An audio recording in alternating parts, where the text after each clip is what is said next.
अस्सलाम वालेकुम स्टूडेंट्स, हम चैप्टर नंबर 1 पढ़ रहे हैं और एक्सरसाइज 1.1 में हमने मैट्रिक्स के बारे में देखना है। बेसिकली ये पूरा चैप्टर मैट्रिक्स के बारे में ही बना हुआ है। सो पहले हम ये देख लें कि मैट्रिक्स होता क्या है। A matrix is a array of numbers, it is enclosed by square matrix. Is a array of numbers, it is enclosed by square matrix. इसका मतलब ये है कि नंबर्स की अरेंजमेंट्स जो कि स्क्वायर ब्रैकेट्स में हों वो एक मैट्रिक्स बन जाता है, जो कि अभी आपको दिखा देते हैं। ये स्टूडेंट्स आप देख सकते हैं, जैसे कि मैंने एक स्क्वायर मैट्रिक्स में 2, 4 और 5, 6 को लिखा है, इसे हम मैट्रिक्स कहते हैं। अब इनके ऑर्डर्स अगर हम देखें तो वो क्या होता है।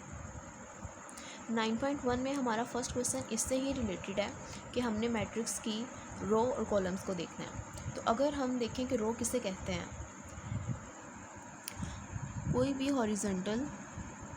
अब हॉरिजॉन्टल किसे कहते हैं, अगर मैं इस तरफ इसे देखूं तो इसे हम हॉरिजॉन्टल कहेंगे, और अगर मैं ऐसे से देखूं तो इसे हम वर्टिकल कहेंगे। ठीक हो गया, इसे हम हॉरिजॉन्टल कहेंगे और इसे हम वर्टिकल कहेंगे। जो हॉरिजॉन्टल होती है साइड, इसे हम रोज कहते हैं, और जो इस तरह होती है तो इसे हम कॉलम कहते हैं। वर्टिकल साइड को हम कॉलम कहते हैं। तो अगर हम देखें इसमें कितनी रो हैं, तो इसमें 2 रो है और इसमें 2 ही कॉलम्स हैं, मतलब 2 रो हैं और 2 ही कॉलम्स हैं।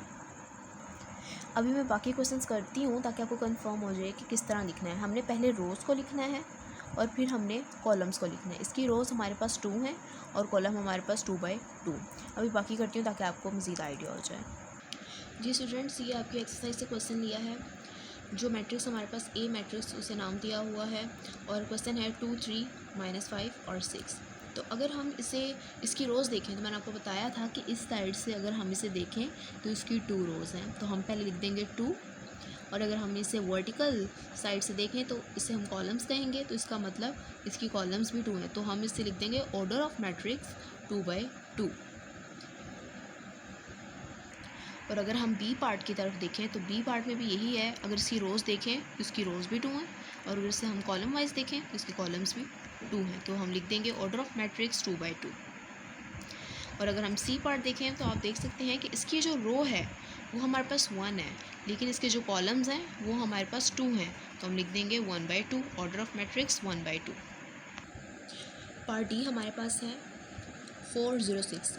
इसे भी हम अगर इसको हॉरिजॉन्टली देखें तो हमारे पास 3 हैं, 3 रोज़ और 1 कॉलम, तो 3/1 आ जाएगा। अगर हम नेक्स्ट पार्ट देखें ई वाली मैट्रिक्स हमारे पास है 3 हमारे पास रोज़ हैं। आपको बार बार बता रही हूँ कि रोज़ इस तरह देखी जाती हैं और कॉलम्स को हम इस तरह देखते हैं। ठीक है, 3 रोज़ हैं हमारे पास और हमारे पास जो कॉलम्स हैं वो 2 हैं, तो ये भी हो गया 3/2, ऑर्डर ऑफ मैट्रिक्स ई 3/2।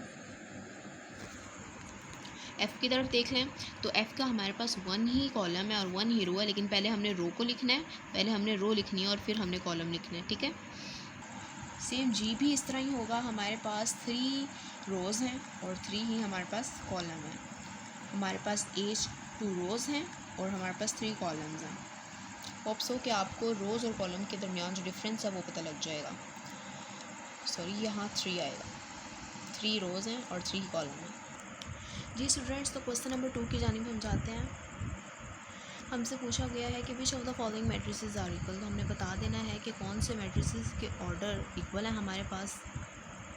तो अब हम ए का ऑर्डर देखते हैं। तो ए का ऑर्डर हमारे पास 1/1 है, 1 ही रो है और 1 ही कॉलम है। और हम बाकी ऑर्डर्स देखते हैं कि बाकी ऑर्डर्स के कितने हैं और किसके साथ ये मैच कर रहा है। अगर हम ऑर्डर नंबर सी की तरफ देखें तो उन्होंने हमें इसे सॉल्व करने को कहा है, तो 5 - 2 हमारे पास 3 बचता है। सो आप देख सकते हैं कि ए और सी का ऑर्डर बिल्कुल सेम है, मतलब इसे हमने मज़ीद सिंप्लीफाई किया। 5 - 2 3, इसे मैट्रिक्स में ही हमने लिखना है, तो इसका ऑर्डर भी अब 1/1 है। तो हम लिख सकते हैं कि ए = सी आर इक्वल, ये दोनों मैट्रिक्स इक्वल हैं। अब जाते हैं हम बी की जानिब, तो देखते हैं कि बी किसके इक्वल है। बी का ऑर्डर हम देख सकते हैं कि 1 ही रो है और 1 ही कॉलम है। तो अब बाकियों में से देखें तो आई की इक्वल है, ये देखें, क्योंकि 3 हम इस तरह ही लिख देते हैं और 3 + 2 हमारे पास कितना होता है, 5 होता है। तो देख सकते हैं कि 3 + 5 3 और 5 एंड बी भी हमारे पास 3 और 5 है। इसका ऑर्डर भी 1/2 है और इसका ऑर्डर भी 1/2 है। तो इन दोनों को अब हम कर देंगे। इसका ऑर्डर भी 1/2 है, इसका ऑर्डर भी 1/2 है। तो हम लिख सकते हैं b इज़ इक्वल्स टू आई। मैंने सारे क्वेश्चंस नहीं किए क्योंकि बहुत इजी क्वेश्चंस हैं, मुझे उम्मीद है कि आप कर लेंगे और इंशाल्लाह आप कर लेंगे। ओके, अब हम ई की जानिब बढ़ते हैं। तो ई का ऑर्डर हमारे पास 2 ही रोज़ हैं और 2 ही हमारे पास कॉलम्स हैं। तो अब देखते हैं किसका मैच किसके साथ होता है। बाकी सबको देखें और फिर हम जे पर आते हैं और देखते हैं कि इसका किसका क्या है। जे को हमने मज़ीद सिंप्लीफाई करना है। 2 + 2 हमारे पास 4 होता है, 2 - 2 0 होता है और 2 + 4 6 और 2 + 0 2। तो इसका और इसका ऑर्डर बिल्कुल सेम है। ई इज़ इक्वल्स टू हम लिख सकते हैं ई इज़ इक्वल्स टू जे, क्योंकि आप देख सकते हैं कि इसकी भी 2 रोज़ हैं और इसकी भी 2 कॉलम्स हैं और देखें इनकी वैल्यूज़ भी बिल्कुल सेम हैं। तो हम लिख सकते हैं 4 0 6 2 इक्वल है E is equals to J, matrix E equals to matrix number J. Okay, hope so समझ आ गई होगी आपको। इस एक्सरसाइज का क्वेश्चन नंबर 3 है find a b c and d, और ये हमारे पास क्वेश्चन है और हमने इसे करना है सॉल्व। तो अब हम देख सकते हैं कि a + c is equals to 0। हम ये इस तरह लिख सकते हैं, ये मैट्रिक्स उन्होंने कहा ये वाली मैट्रिक्स इस मैट्रिक्स के इक्वल है।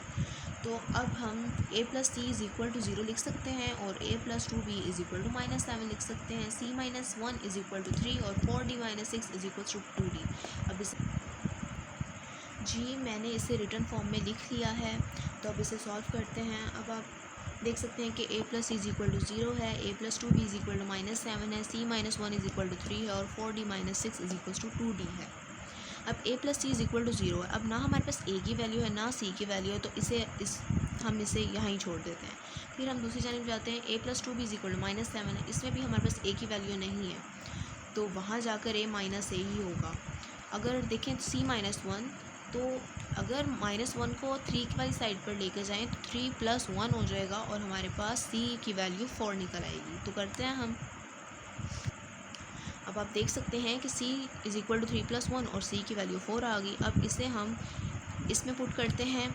a + 4 is equal to 0, so a is equal to -4। अब a की वैल्यू भी हमारे पास आ गई, इसे अब हमने इसमें पुट करना है। आप देख सकते हैं मैंने a की वैल्यू इसमें पुट कर दी है। -4 + 2b इज़ इक्वल टू -7 है। अब 2b हम इस तरफ ही रहने देंगे और -4 को हमने वहाँ जाके +4 कर देना है। 2b इज़ इक्वल टू -3 और b इज़ इक्वल टू -3/2, क्योंकि यहाँ 2 मल्टीप्लाई हो रहा था, वहाँ जाके डिवाइड हो जाएगा, तो b का आंसर भी हमारे पास आ जाएगा। अब इसे वैसे सॉल्व कर सकते हैं। -6 को इस तरफ ही रहने देंगे, 2d - 4d, so -6 is equals to -2d, -6 over -2 is equal to d। Minus से कैंसिल हो जाएगा, 2 × 1 = 2, 2 × 3 = 6, तो d का आंसर हमारे पास 3 आ गया।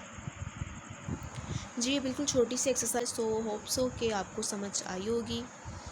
नेक्स्ट वीडियो में मिलते हैं। अल्लाह हाफ़िज़।